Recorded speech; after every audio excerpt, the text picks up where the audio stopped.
मुल्क में आबादी के लिहाज से सबसे बड़े सूबे में इस टाइम पर डेंगू का राज है। जो डेंगू किसी जमाने में खत्म हो गया था या बिल्कुल मिनिमम साइड पर पहुंच गया था, बहुत सारे इकदामात उठाए जाते थे, अब वो एक बार फिर सर उठाता हुआ नजर आ रहा है। बारिशों के बाद एक तरफ अर्बन फ्लडिंग का सामना था आम शहरी को, गटर उगलने का सामना था, पानी खड़े होने का सामना था, और अब सोने पे सुहागा ये कि पानी जाने के बाद मच्छरों का राज इस टाइम पर मौजूद है। गुज़िश्ता 24 घंटों के अंदर रावलपिंडी के अंदर 23 जो हैं वो लाहौर के अंदर 6 केसेस डेंगू के सामने आए हैं। ना सिर्फ ये, ओकाड़ा, ननकाना साहब और नारोवाल के अंदर से भी मुख्तलिफ जगह पर एक एक डेंगू का केस सामने आया है। नॉट जस्ट दैट, महकमा सेहत पंजाब के मुताबिक सूबे के अंदर डेंगू में एक हफ्ते में 139 केसेस, जबकि रवा साल के अंदर अब तक 518 डेंगू केसेस रिपोर्ट हो चुके हैं।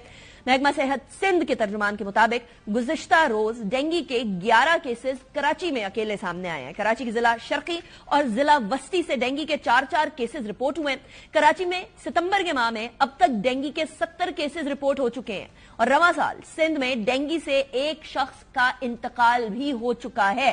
खैबर पख्तूनख्वा के इलाके लोअर दीर में अब तक डेंगू के 11 केसेस रिपोर्ट हो चुके हैं। इस्लामाबाद में भी अब तक डेंगू के 155 केसेस रिपोर्ट हो चुके हैं। यानी डेंगू सर उठा रहा है। इस हवाले से क्या किया जा सके, डॉक्टर जावेद अकरम साहब हमारे साथ मौजूद हैं, साबिक निगरान वजीर सेहत पंजाब में। बहुत शुक्रिया डॉक्टर साहब, आपने हमें ज्वाइन किया। डॉक्टर साहब, डेंगू तो किसी जमाने में हम बड़े एक्टिवली देखते थे कि इसको एलिमिनेट करने की कोशिश की जा रही होती थी, प्रॉपर इकदामात उठाते थे। एक तरफ क्लाइमेट चेंज आया है, पानी ज्यादा आ रहा है, बारिशें ज्यादा हो रही हैं, दूसरी तरफ बारिशें जाने के बाद ये एक अजाब सर पर आ जाता है। एक तो क्या किया जाए सूबाई हुकूमतों की तरफ से, क्योंकि हेल्थ तो अब सूबाई सब्जेक्ट है आफ्टर 18th अमेंडमेंट, और क्या नहीं किया जा रहा?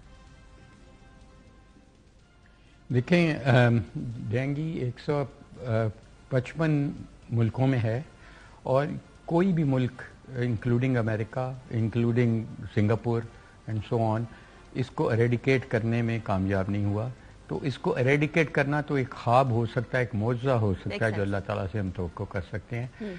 इसका, जैसे आपने बिल्कुल सही अपने इंट्रो में कहा कि इसकी कम से कम प्रेवलेंस बहुत कम की जा सकती है। और वो हम कहते तो हैं कि ज़ाहिर है कि एक क्लाइमेट चेंज का आपने जिक्र किया और एक्सट्रीम वेदर कंडीशंस का किया, और उसमें भी अल्लाह ने तो हमें बहुत अच्छा एनवायरनमेंट दी थी जिसको हमने स्पॉइल कर दिया, डिफॉरेस्टेशन करके, रैपिड अर्बनाइजेशन करके। इंफ्रास्ट्रक्चर हमारा बाद में डेवलप होता है, पहले घर बन जाते हैं, पहले दफ्तर बन जाते हैं, हर चीज़, तो बाद में हम सीवरेज का सोचते हैं। तो ऐसी कंडीशंस में जाहिर है कि हम बहुत ही ज़्यादा वल्नरेबल होते हैं, स्पेशली पाकिस्तान में, जहाँ के हमारा बिल्कुल सीवरेज सिस्टम ये है कि हम समुंदर में सीवरेज डाल देते हैं या नहर में या दरिया में।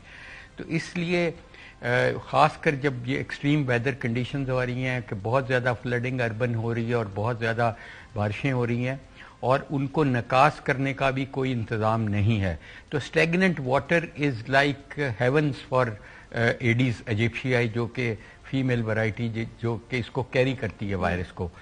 तो जो अल्हम्दुलिल्लाह हम सब मुसलमान हैं, और मुसलमान के तौर पे हमें पता है कि सफाई निस्फ़ ईमान है।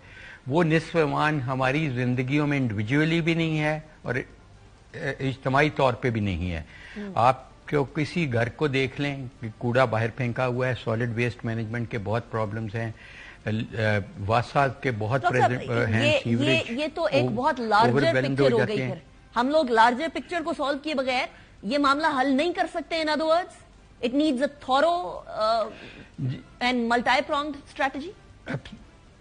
एब्सोल्युटली। देखें, मैं आपको बताऊं कि आपको लॉन्ग टर्म सिर्फ डेंगू नहीं, बाकी टाइफाइड से लेके मलेरिया और तमाम वेक्टर बॉर्न डिजीजेज एरेडिकेट करने के लिए अपना रहना सहना आपको बहुत बेहतर करना पड़ेगा।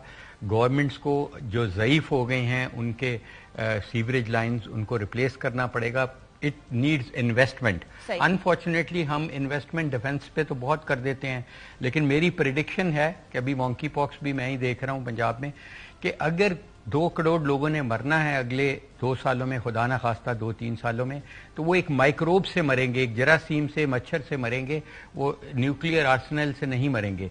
तो जाहिर है अगर लीडरों ने अपनी लोगों की जानें बचानी है तो वो हेल्थ सिस्टम स्ट्रेंथनिंग पे काम करेंगे। डेंगू एक It doesn't have to be exclusive. I'm sorry, I'm cutting you short. कि आप डिफेंस पे ना लगाए पैसे और ہیلتھ پہ اس لیے نہیں لگ رہے کیونکہ ہم ڈیفینس پہ لگا رہے ہیں, بہت ساری اور چیزوں کے اوپر پیسے لگ رہے ہیں. ہم یہاں شیشے والی ٹرینیں چلانے کو تیار بیٹھے ہیں, ہم ہیلتھ پہ نہیں لگا سکتے. یہ سارا ملبہ ڈیفینس کے اوپر ڈال دینا بڑا انفیئر ہو جاتا ہے کہ ڈیفینس پہ کیوں کر رہے ہیں, کنسیڈرنگ کہ یہاں انڈیا اور ادھر افغانستان اور ادھر جو ہے میں تو صرف آپ کو بتا رہا ہوں کہ اگر اپنے اتنے لوگوں کی جان بچانی ہے تو ہمیں کیا کرنا ہے. وہ تو ظاہر ہے ڈیفینس پہ جان بچانے کے علاوہ بھی لگانا بہت امپورٹنٹ ہوتا ہے, وہ تو there is no doubt about it, but I am just comparing کہ if we have to save 20 million people, where do we invest? That's what I'm saying. اچھا, یہاں ہماری پرائیورٹی, ویسے آپ کیئر ٹیکر منسٹر بھی نہیں ڈاکٹر صاحب, آپ کو پرائیورٹی لگی health sector, health overall ملک کے اندر ہی ہماری پرائیورٹی ہے؟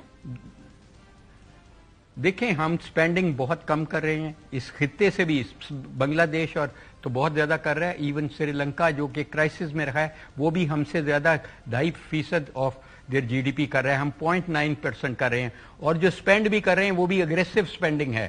اور انفارچونیٹلی اگریشن کہاں سے ڈٹرمن ہوتا ہے, وہ آپ کے میڈیا سے اور مائک سے اور کیمرہ سے ڈٹرمن ہوتا ہے, بریکنگ نیوز سے ہوتا ہے.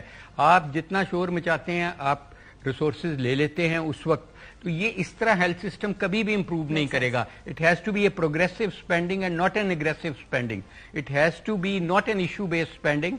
It needs a proper long term policies.